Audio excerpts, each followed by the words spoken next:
A very good morning to one and all. Welcome to Global Online. Here we are back with our NTA UGC Net Paper 1 Preparation 2022 batch.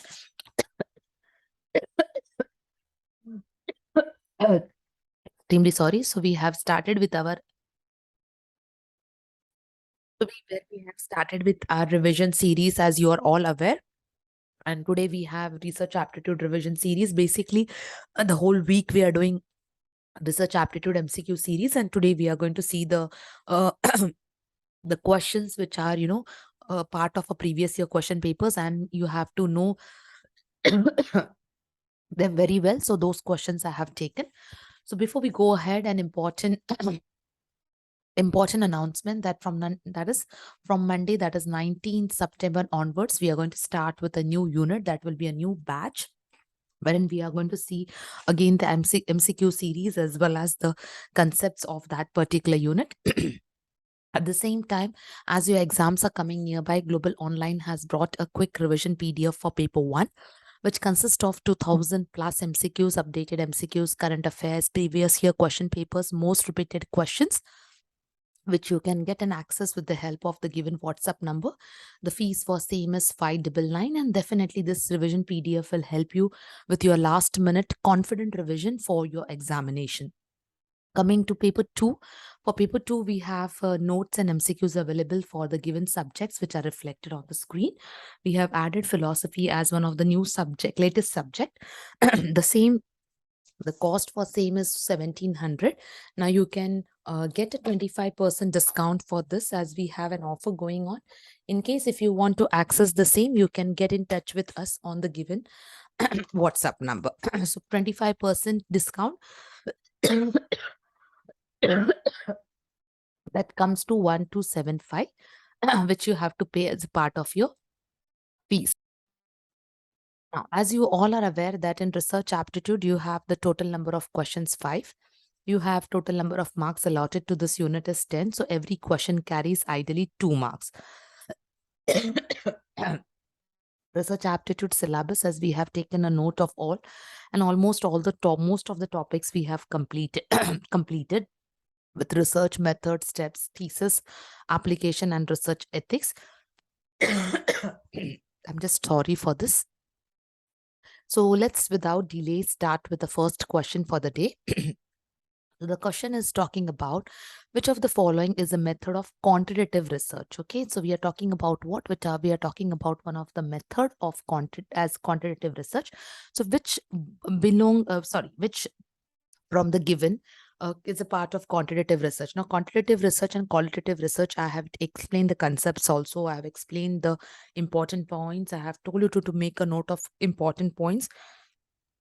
Those points, if you remember very well, you'll be able to answer this question whether it's conceptual, empirical, structured, or unstructured. So which of them is a method of quantitative research? So coming to the method of quantitative research, it is basically the structured approach. Okay, a structured approach is a part of what? It's a part of a research method as quantitative research, nor it is conceptual approach, that is the observations, not empirical, that is the real life evidence, nor unstructured, that is a part of qualitative research. It's a method of qualitative research. Okay, now question number 2 states that the 4 major operations in scientific research. So it's talking about what? It is talking about scientific research. I told you in such questions you have to go with elimination. It becomes easier for opting for elimination options. So it is demonstration of covariance. It is limiting the spurious relation.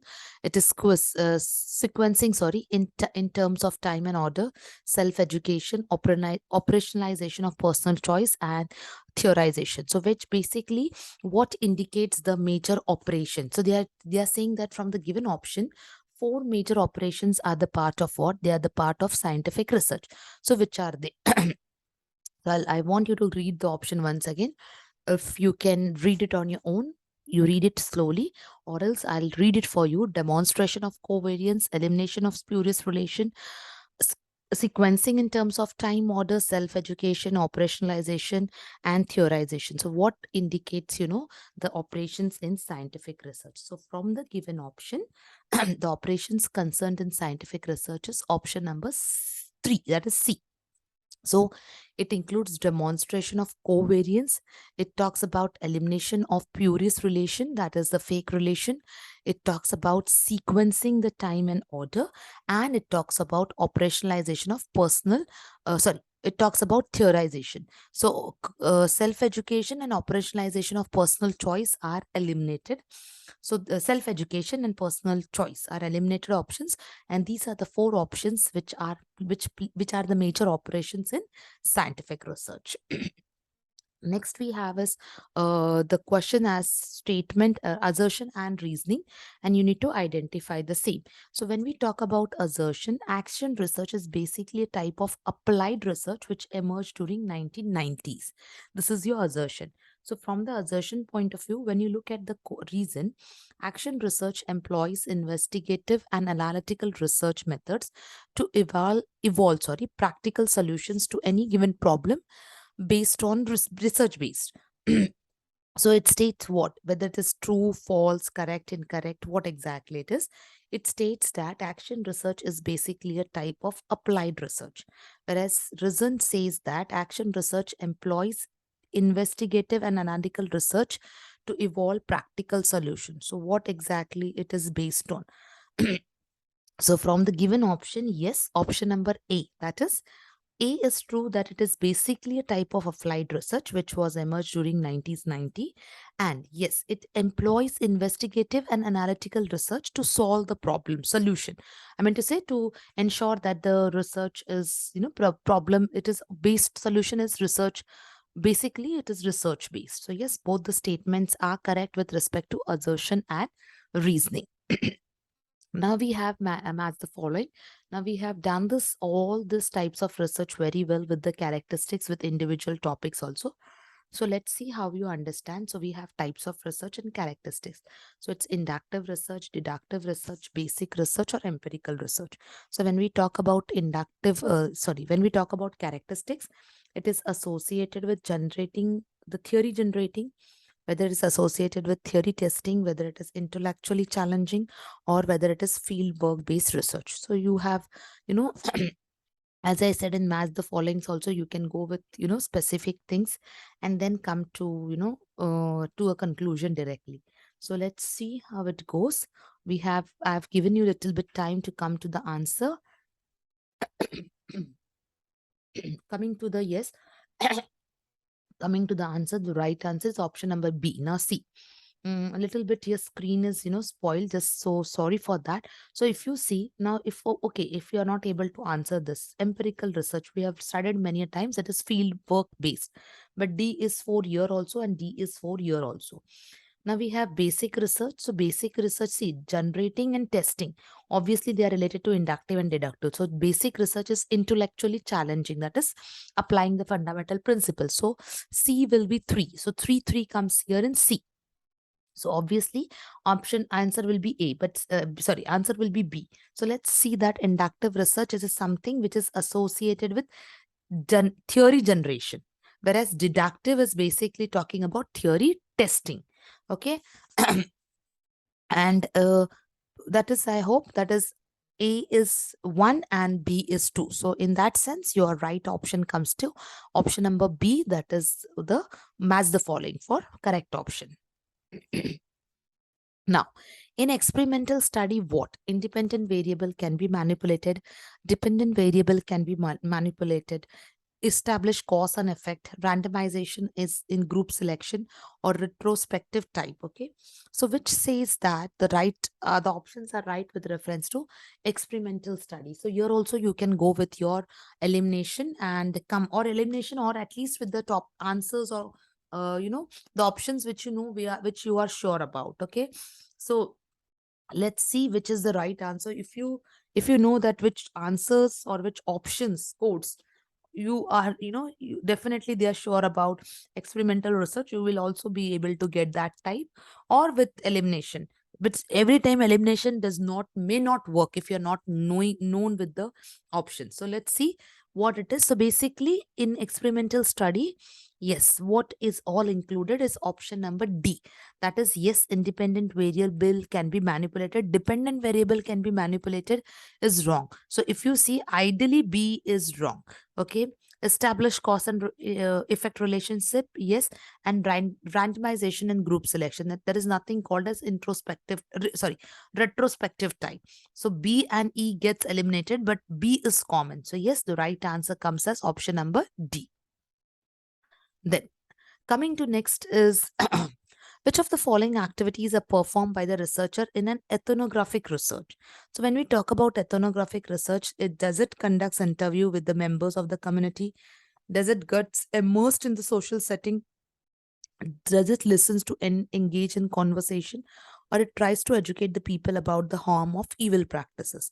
Here also you can go with elimination, but the options are varying. There is no such consistency of one option here, so you need to think over there. So ethnographic research are, which activities are performed by the researcher which when he is going for ethnographic research. So yes, from the list of the given options, if you read them all correctly, so that is your option number D. So it is basically, it is to get immersed in the social setting with respect to the community and listen to and engage in the conversation.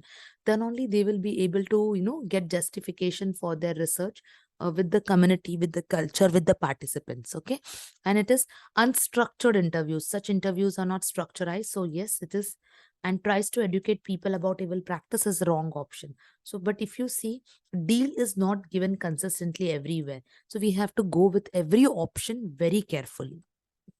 Then coming to the research antagonistic to ex post facto research. Okay. So it is talking about that it's research antagonistic to ex post facto research. So it is basically, it tells about what? So whether it is telling about experimental studies, normal research, library research, or none of the above.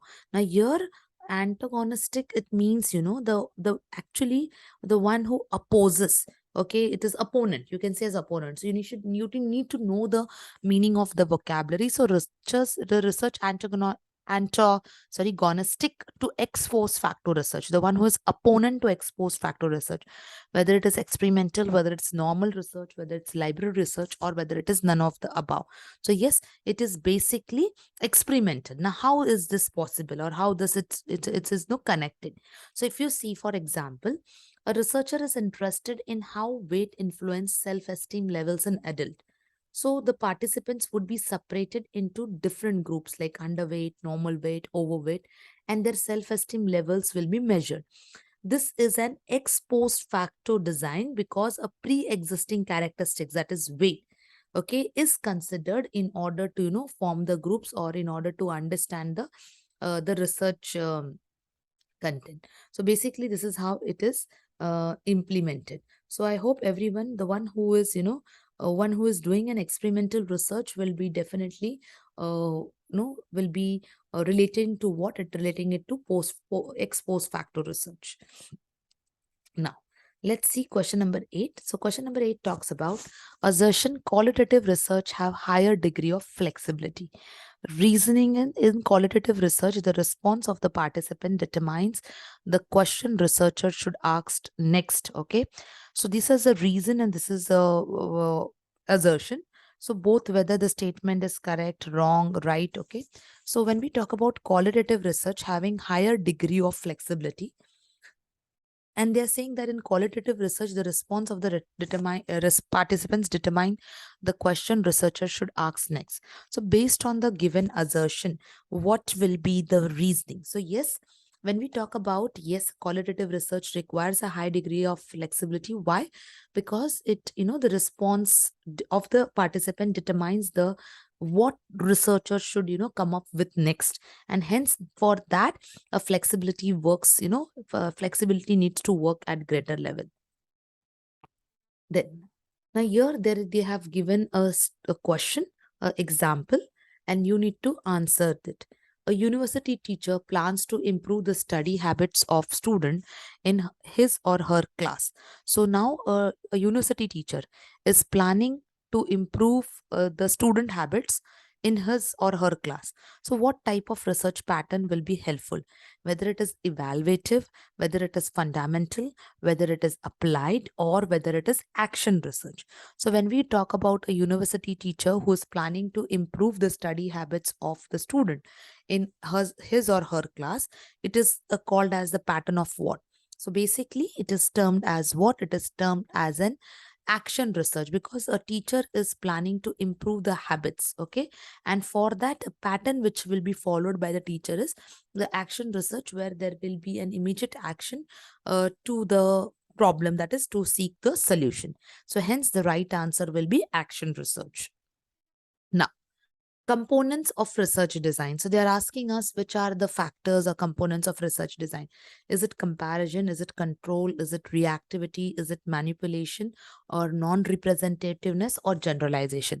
So what are the components of research design?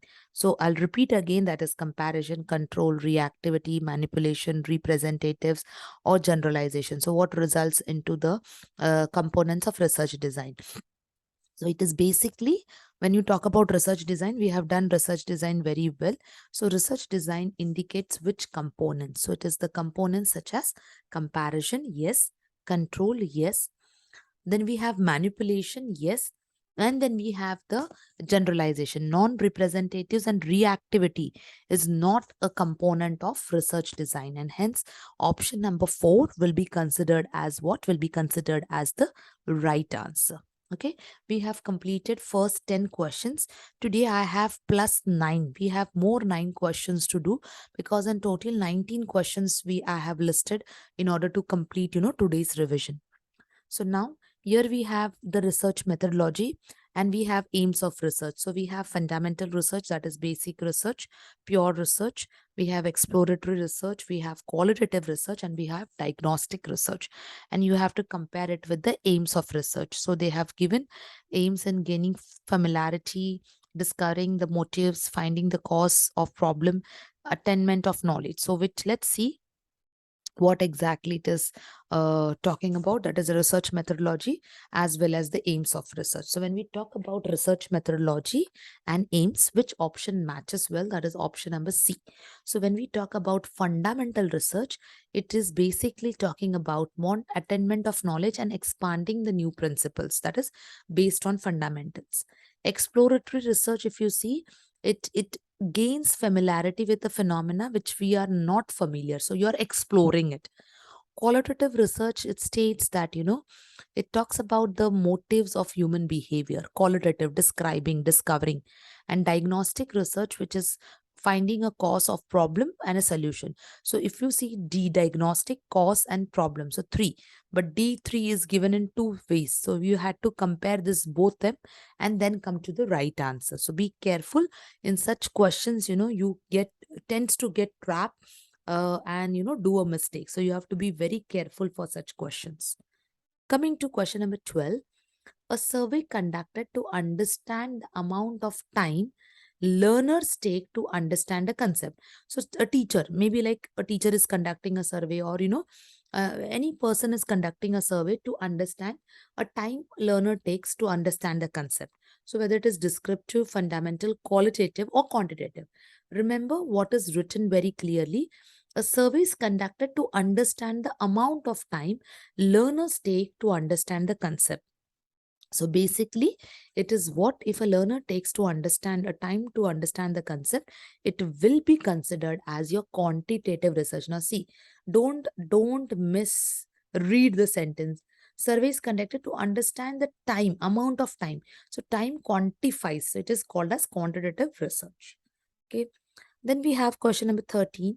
Which among the following method is conducted to describe the characteristics of situation, phenomena, or a problem? So from the following, which is conducted to describe characteristics of anything, whether it's a situation, it's phenomena, or a problem. So whether it is a descriptive, whether it is historical, whether it is experimental or whether it is qualitative research. So which of the following method is conducted to describe the characteristics of a situation, phenomena, or a problem? So whether it is descriptive, historical, experimental, or qualitative. So in order to understand, the characteristics of any situation or a phenomena or, a problem, it will be called as what? It will be called as descriptive, something which describes. Okay. There. See, it is telling very clearly, describe is this keyword. Okay.